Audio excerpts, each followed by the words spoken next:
Top 10 hardest degrees to study in the UK for international students. International students மட்டும் அப்படின்னு சொல்ல மாட்டேன், local ஸ்டூடெண்ட்ஸுக்கும் தான். அதாவது ரொம்ப ஸ்டூடியஸாக ரொம்ப ஸ்மார்ட்டாக இருக்கிற ஸ்டூடெண்ட்ஸே வந்து கதற விடுற ஒரு 10 டிகிரிஸ் பற்றி தான் பார்க்க போகிறோம். இதில் என்னென்னலாம் இந்த வீடியோவில் வந்து கவர் பண்ண போகிறோம் அப்படின்னா, இந்த டிகிரிஸ்லாம் படிக்கிறதுக்கான என்ட்ரி ரெக்குயர்மெண்ட்ஸ் என்னென்ன, அப்புறமேலா லைசன்சிங் ஏதாவது தேவைப்படுமா, அண்ட் வேலை பார்க்குறதுக்கு இங்கே ப்ராக்டிஸ் பண்ணுறதுக்கே வந்து சில ரெக்குயர்மெண்ட்ஸ்லாம் இருக்கும். அது எல்லாத்தையும் பற்றி பார்க்க போகிறோம். சப்போஸ் நீங்கள் இதில் ஏதோ ஒன்று படிக்க போகிறீங்க அப்படின்னா யூஸ்ஃபுல்லாக இருக்கும். வீடியோ ஸ்கிப் பண்ணாமல் ஃபுல்லாக பாருங்கள், இன்ட்ரெஸ்டிங்காக இருக்கும்.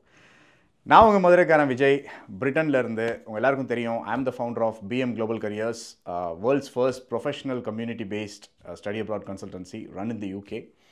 Admission support, career support, job support இந்த மாதிரி ஏதாவது வேணும் அப்படின்னா உங்களுக்கு தெரியும், we are here, contact us. சரியா, வீடியோக்குள்ளே போகலாம். Amber accommodation, September intake students இப்போ வந்து கண்டிஷனல் ஆஃபர் வாங்கியிருப்பீங்க நிறைய பேர், அன்கண்டிஷனலுக்காக வெயிட் பண்ணுவீங்க, அடுத்து வீசா இந்த ப்ராசஸ்லாம் போயிட்டுருக்கும். So as soon as possible accommodation வந்து புக் பண்ணுறதுக்கு பாருங்கள். சேஃபான இடமா, யூனிவர்சிட்டிக்கு பக்கமாக இருக்கிற இடமா, டிரான்ஸ்போர்ட்டேஷனுக்கு வந்து ப்ராப்ளம் இல்லாத இடமா, ரேட்டிங்ஸ் ரிவ்யூஸ் எல்லாம் செக் பண்ணி பார்த்துட்டு அதுக்கப்புறமேலா புக் பண்ணுங்கள். கீழே வந்து நான் ஆம்பரோட லிங்க், என்னோடய லிங்க் வந்து கொடுத்துருக்கேன். அதில் ஆல்ரெடி வந்து டிஸ்கவுண்டட் ப்ரைஸஸில் தான் இருக்கும். ஸோ நீங்கள் அதில் போய் ரெஜிஸ்டர் பண்ணிங்க அப்படின்னா ஆம்பர் டீம்லேருந்து உங்கள்கிட்ட பேசுவாங்க. பேசிட்டு எனக்கு இந்த இடம் வேணும், இந்த ஊரை நான் பார்க்குறேன் அப்படின்னு சொன்னால் அவங்க ஒரு லிஸ்ட்டு கொடுப்பாங்க. அதுவும் டிஸ்கவுண்டட் ப்ரைஸஸில் தான் இருக்கும். ஸோ எல்லாத்தையும் செக் பண்ணிவிட்டு எல்லாம் கரெக்டாக இருக்குது, ஓகே எனக்கு சீப்பாக இருக்குது, பெஸ்ட்டாக இருக்குது அப்படின்னு தோணுச்சு அப்படின்னா புக் பண்ணுங்கள். ஓகே, நம்பர் 10ல் இருக்கிறது வந்து எக்கனாமிக்ஸ் அண்ட் ஃபைனான்ஸ்.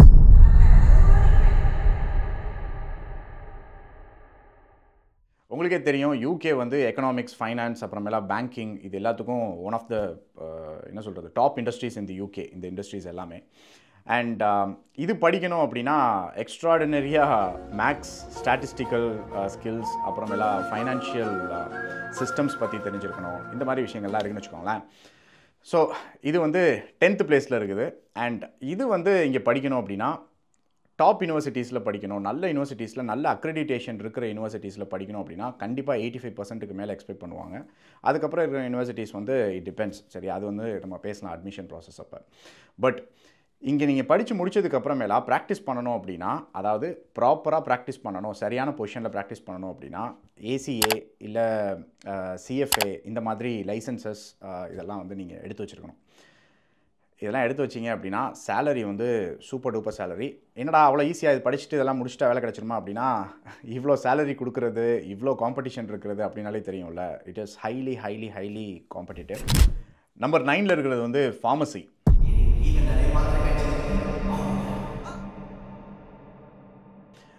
ஃபார்மசி அப்படின்னோடனே பயங்கரமான ஞாபக சக்தி வேணும் நமக்கு அப்படின்னு சொல்லிட்டு தான் யோசிச்சுட்டு இருப்பீங்க. நாட் ஜஸ்ட் தட், மாலிகுலர் லெவலில் வந்து எப்படி ஒர்க் அவுட் ஆகும் அப்படின்ற வரைக்கும் வந்து தெரிஞ்சிருக்கணும். அது மட்டும் கிடையாது, இதுக்கு வந்து chemistry, human biology, pharmaceutical sciences இதெல்லாம் பற்றி நிறையா டீப் நாலேஜ் வந்து இருந்திருக்கணும்.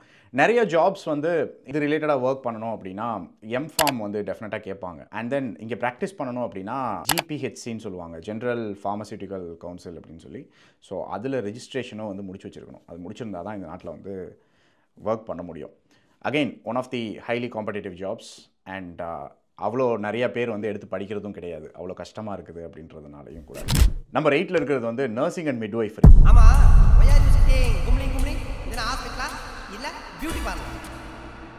One of the toughest programs and one of the toughest jobs. இந்த நாட்டில் மட்டும் இல்லை, எந்த நாட்டுக்கு போனாலும் அந்த மாதிரி தான். பட் இங்கே கிளியர் பண்ணுறது ரொம்பவே கஷ்டம். ஏன் அவ்வளோ கஷ்டம் அப்படின்னா, நிறைய ப்ராக்டிக்கல் எக்ஸாம்ஸ் இருக்கும். படிச்சுக்கிட்டு இருக்கையிலே வந்து மென்டலாகவும் சரி, ஃபிசிக்கலாகவும் சரி, நிறைய ஸ்ட்ரெஸ் வந்து எமோஷ்னலாகவும் சரி, ரொம்ப வந்து ஸ்ட்ரெஸ் அண்டர்கோ பண்ணுற மாதிரி இருக்கும். வேலை பார்க்கையிலையும் அதே மாதிரி தான்.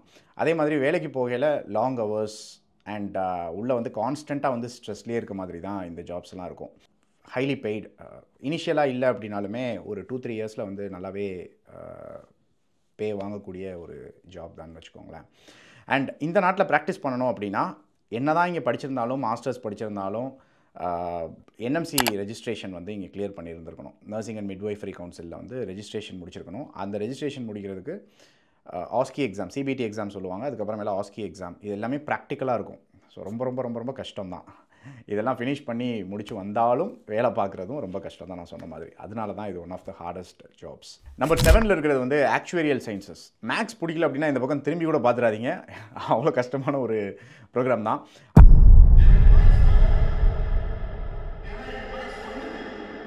அட்வான்ஸ் ஸ்டாட்டிஸ்டிக்ஸ் அப்புறமேலா ஃபைனான்ஷியல் மாடலிங் எல்லாமே அட்வான்ஸ் அது எல்லாமே படிக்கவும் செய்வீங்க அண்ட் அது ரிலேட்டடாக ஒர்க் பண்ணவும் செய்வீங்க.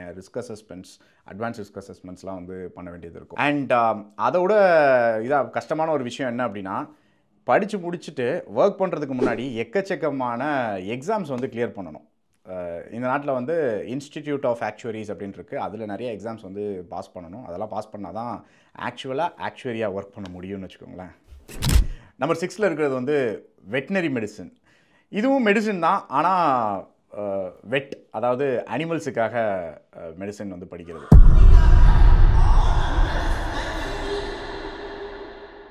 இது ரொம்ப கஷ்டம். ஏன் அப்படின்னா நிறைய ப்ராக்டிக்கல் அசஸ்மெண்ட்ஸ் வந்து எக்கச்சக்கமாக இருக்கும், கிளினிக்கல் பிளேஸ்மெண்ட்ஸ் நிறையா இருக்கும், லைசன்சிங் ரெக்குயர்மெண்ட்ஸ் வந்து எக்கச்சக்கமாக இருக்கும். உங்களுக்கே தெரியும்ல, இந்த நாட்டில் பிள்ளையோட பெட்ஸை தான் வந்து பயங்கர கேரிங்காக வந்து வளர்த்துட்ருப்பாங்க.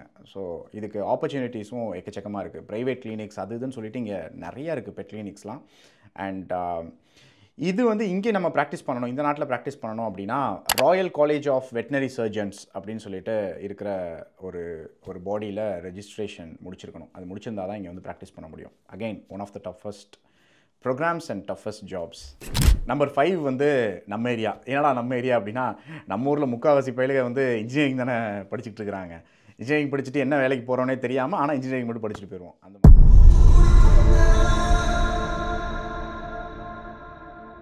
ஸோ இன்ஜினியரிங் தான். அதில் முக்கியமாக mechanical engineering, civil engineering and aeronautical engineering. இது 3 வந்து one of the hardest degrees in this country. உங்களுக்கே தெரியும், கண்டிப்பாக எக்ஸ்ட்ராடினரி ப்ராப்ளம் சால்விங் ஸ்கில்ஸ் வேணும், மேத்தமெட்டிக்ஸ் அண்ட் ஃபிசிக்ஸ் நாலேஜ் இருக்கணும். இங்கே அது மட்டும் இல்லாமல் ப்ராக்டிக்கல் எக்ஸ்பீரியன்ஸ், அதாவது ஹேண்ட்ஸ் ஆன் எக்ஸ்பீரியன்ஸ் வந்து நிறையா எக்ஸ்பெக்ட் பண்ணுவாங்க. அண்ட் அசஸ்மெண்ட்ஸும் அது பேஸ் பண்ணியே இருக்கும். அதனால் இந்த டிகிரி முடிக்கிறதே வந்து ரொம்ப கஷ்டமான ஒரு விஷயம் தான். டிகிரி முடித்ததுக்கு அப்புறமேலா ஸ்ட்ரைட்டாகவே போய் ஒர்க் பண்ணலாம், மெக்கானிக்கல் இன்ஜினியராகவோ சிவில் இன்ஜினியராகவோ இதாகவோ. பட் சார்ட்டர்ட் இன்ஜினியரிங் ஸ்டேட்டஸ் வந்து நம்ம எடுத்துக்கிட்டோம் அப்படின்னா சேலரியும் சரி, அந்த பொசிஷனும் சரி, சைனிங் அத்தாரிட்டியாக மாறக்கூடிய வாய்ப்பு நிறையா இருக்கும். அண்ட் சூப்பரான சேலரியும் அதுக்கப்புறமேலாம் இருக்கும். அதனால தான் இது one of the hardest jobs in this country.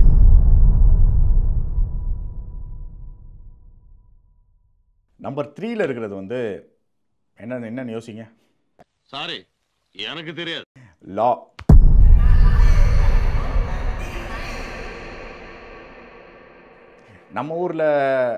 நம்ம ஊரில் வந்து நான் நிறைய பேர் பார்த்துருக்கேன். என்ன படிக்கிறதுன்னு தெரில, நான் ஏதாவது கரஸில் போய் நான் லா போட்டு விட்றேன் அப்படின்னு சொல்லி போய் படிப்பாங்க. இங்கே அந்த மாதிரிலாம் பண்ண முடியாது. ரொம்ப கஷ்டமானது. ரீட் பண்ணிக்கிட்டே இருக்கணும். நிறைய விஷயங்கள் வந்து ஞாபகம் வச்சுருக்கணும். நிறைய லீகல் பிரின்சிபல்ஸ், லாஸ், அப்புறமேலா கசன்ட்டு டாக்குமெண்ட்ஸ் நிறையா வேறு ரீட் பண்ணியிருக்கணும், ஞாபகமும் வச்சுருக்கணும்னு வச்சுக்கோங்களேன். சரி, இதெல்லாம் நம்ம முடிச்சிட்டோம், உடனே நம்ம ப்ராக்டிஸ் பண்ணிடலாம் அப்படின்னா அதெல்லாம் கிடையாது. ப்ராக்டிஸ் பண்ணுறதுக்கும் வந்து இங்கே SQE எக்ஸாம்னு சொல்லுவாங்க, சாலிசிட்டர்ஸ் குவாலிஃபிகேஷன் எக்ஸாமினேஷன். அந்த எக்ஸாமும் கிளியர் பண்ணணும். இல்லை அப்படின்னா பார் ட்ரைனிங் கோர்ஸ் இருக்கும், அதை ஃபினிஷ் பண்ணணும். இப்போ அதெல்லாம் சேஞ்ச் ஆகிருக்கு கொஞ்சம். SQE எக்ஸாம் நீங்கள் ஃபினிஷ் பண்ணணும் அப்படின்னா அதில் 2 வருஷம் ஆல்ரெடி ப்ராக்டிஸும் பண்ணியிருக்கணும். பட் இதெல்லாம் பண்ணி முடித்து கிளியர் பண்ணி வந்தாச்சு. ரொம்ப கஷ்டம், அவ்வளோ ஈஸி கிடையாது SQE எக்ஸாம் வந்து கிளியர் பண்ணுறது. எல்லாம் பண்ணி முடிச்சு வந்தாச்சு அப்படின்னா you have a fantastic future in this country. அதனால தான் இது டாப் 3ல் இருக்குது hardest degrees to get in. Number 2ல் இருக்கிறது வந்து டென்டிஸ்ட்ரி.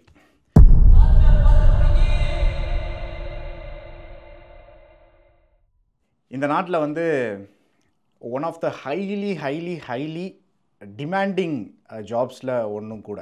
இது வந்து ஹார்டஸ்ட் டிகிரி டு கெட் மட்டும் கிடையாது, இந்த மாதிரியும் கூட. இந்த நாட்டில் வந்து முக்கால்வாசி ஆல்மோஸ்ட் எல்லா மெடிக்கல் ட்ரீட்மெண்ட்டுமே வந்து இங்கே ஃப்ரீ தான், சரியா? பட் இந்த டென்டிஸ்ட், இந்த பல்லில் மட்டும் ஏதாவது பஞ்சாயத்து வந்துருச்சு அப்படின்னா நம்ம லைட்டாக அப்படியே சொத்தை மட்டும் எழுதி வாங்கிக்குவாங்க. அந்தளவுக்கு எக்ஸ்பென்சிவ் ஆனது. அதனால தான் நான் சொன்னேன். இந்த டிகிரி வந்து இங்கே படிக்கணும் அப்படின்னா 5 இயர்ஸ் டிகிரி இது. அண்ட் 5 இயர்ஸ் டிகிரினா அசால்ட்டாக வந்து இங்கே படிச்சிடலாம் முடியாது. ரொம்ப கம்மியான யூனிவர்சிட்டியில், இன்டர்நேஷ்னல் ஸ்டூடெண்ட்ஸ்க்கு சொல்கிறேன், ரொம்ப கம்மியான யூனிவர்சிட்டிஸில் ரொம்ப கம்மியான சீட்ஸ் மட்டும்தான் வந்து ஆஃபர் பண்ணுவாங்க இன்டர்நேஷ்னல் ஸ்டூடெண்ட்ஸ்க்காக. ஸோ அது மட்டும் கிடையாது, இங்கே நம்ம டென்டிஸ்ட்ரி முடிக்கணும் அப்படின்னா எக்கச்சக்கமான எக்ஸாம்ஸை வந்து கிளியர் பண்ணியிருக்கணும். அண்ட் மெடிசன் மாதிரியே தான் இதுக்கும் வந்து என்ட்ரன்ஸ் எக்ஸாமினேஷன் இருக்குது. அப்புறமேலாம் ப்ராக்டிஸ் பண்ணுறதுக்கான ரெஜிஸ்ட்ரேஷன் இருக்குது, GDCன்னு சொல்லுவாங்க, ஜென்ரல் டென்டல் கவுன்சில் அப்படின்னு சொல்லிட்டு. ஸோ அதில் வந்து ரெஜிஸ்டர் பண்ணியிருக்கணும். அதெல்லாம் பண்ணால் தான் வந்து இங்கே ப்ராக்டிஸ் பண்ண முடியும். பட் இங்கே இருக்கிற கிளினிக்ஸ் இதெல்லாம் பார்க்கல, தே ஆர் சூப்பராக ஏர்னிங் பொட்டென்ஷியல் வந்து இந்த ப்ரொஃபஷனுக்கு அதிகமாக இருக்குது. அதனால தான் இவ்வளோ கஷ்டமும் கூட. இவ்வளோ கஷ்டம்லாம் ரொம்ப ரொம்ப கஷ்டமும் கூட. நம்பர் 1, என்னடா அது hardest degree to get in the UK அப்படின்னு தானே யோசிக்கிறீங்க. அது வந்து மெடிசன்.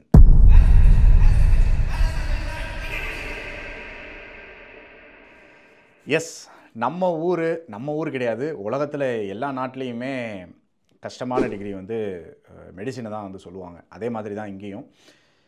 ஏன் அவ்வளோ கஷ்டம் அப்படின்னா 5லேருந்து 6 வருஷம் ஆகும் இந்த ப்ரோக்ராம் வந்து படித்து முடிக்கிறதுக்கு. எம்பிபிஎஸ் முடிக்கணும் அப்படின்னா அதுக்குள்ளே எக்கச்சக்கமான ஹாஸ்பிட்டல் ரொட்டேஷன்ஸ், ஷிஃப்ட்ஸு, அது இதுன்னு சொல்லிட்டு எக்ஸாம்ஸு, ப்ராக்டிக்கல் நாலேஜ் கெயின் பண்ணுறதுக்கு அது இதுன்னு சொல்லிட்டு எக்கச்சக்கமான விஷயங்கள் வந்து பண்ணி முடிச்சிருக்கணும். இதெல்லாம் பண்ணி முடிச்சிட்டா உடனே வந்து ப்ராக்டிஸ் பண்ண ஆரம்பிச்சிடலாம் அப்படின்னா அதுவும் வந்து கிடையாது. நிறைய எக்ஸாம்ஸ் படித்து முடிக்கிறதுக்கு முன்னாடியும் வந்து என்ட்ரி ரெக்யர்மெண்ட்ஸ்லாம் இருக்குது. நீங்கள் படிக்கணும்னா அவ்வளோ ஈஸியாக வந்துட முடியாது. ரொம்ப ஹைலி காம்படிட்டிவ். யூகேட் எக்ஸாம், பிமேட் எக்ஸாம் அப்படின்லாம் சொல்லுவாங்க. அதிலலாம் வந்து நல்ல ஸ்கோர் பண்ணியிருக்கணும். அதில் டாப்பாக இருக்கிறவங்களை மட்டும்தான் வந்து படிக்கிறதுக்காக எடுப்பாங்க. படித்து முடித்ததுக்கு அப்புறமேலா ப்ராக்டிஸ் பண்ணணும் அப்படின்னாலுமே லைசன்சிங் எக்ஸாம்ஸ்லாம் வந்து ஃபினிஷ் பண்ணியிருக்கணும். ஃபவுண்டேஷன் இயர்லாம் வந்து முடிச்சுக்கணும். ஃபவுண்டேஷன் ட்ரைனிங் வந்து இயர் 1 இயர் 2 அது ஃபினிஷ் பண்ணியிருக்கணும். அப்புறமேலா இப்போ புதுசாக இதுக்கு முன்னாடி வந்து பிளாப் 1 பிளாப் 2 எக்ஸாம்ஸ்ன்னு சொல்லி கண்டக்ட் பண்ணுவாங்க. ஐஎல்ஸில் 7.5 எடுத்துருக்கணும், இல்லை ஓஇடியில் பி கிட்ட எடுத்துருக்கணும்னு நினைக்கிறேன்.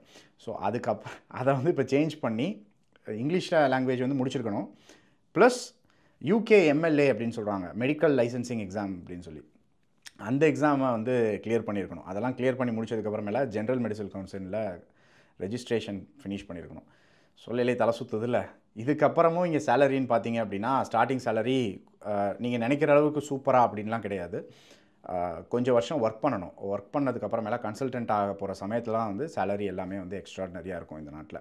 ஸோ யூகேயில் இருக்கிறதுலே hardest profession, hardest degree to get என்ன அப்படின்னா மெடிசன் தான். நம்ம ஊரில் இருக்கிற காம்படிஷனை விட இங்கே எக்ஸ்ட்ராடினரி காம்படிஷன் வந்து இங்கே இருக்குது. So best of the bestest அப்படின்ற ஸ்டூடெண்ட்டை மட்டும்தான் வந்து இங்கே வந்து பாஸ் பண்ணி ப்ராக்டிஸ் பண்ண முடியும். எப்படி இந்த 10 ப்ரோக்ராமில் ஏதாவது படிக்கணும் அப்படின்னு சொல்லிட்டு பிளான் பண்ணியிருக்கீங்க அப்படின்னா பயப்படலாம் வேண்டாம். அதெல்லாம் படிச்சிடலாம்.